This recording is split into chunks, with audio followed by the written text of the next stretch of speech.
Hey everyone, today I will show you how to use Voice Isolator tool in Elevenlabs, and here's how it is done. To get started, navigate to the Elevenlabs website. Once you're on the homepage, look towards the bottom left side of the screen, where you'll find a menu.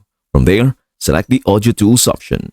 After clicking on it, you'll be presented with several tools, and the one you need to choose is the Voice Isolator.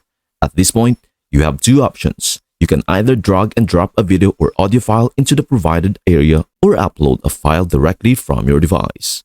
You may also choose to record a new file using the website's built-in recording feature.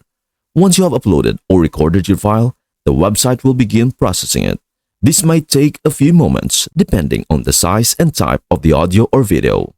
Before downloading the file, it is important to verify that the process result matches your expectations. Listen to the audio or preview the video to ensure it is exactly what you want.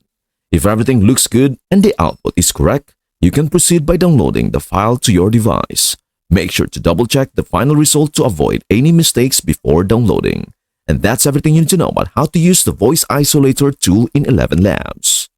Before we end, may I humbly ask you a favor.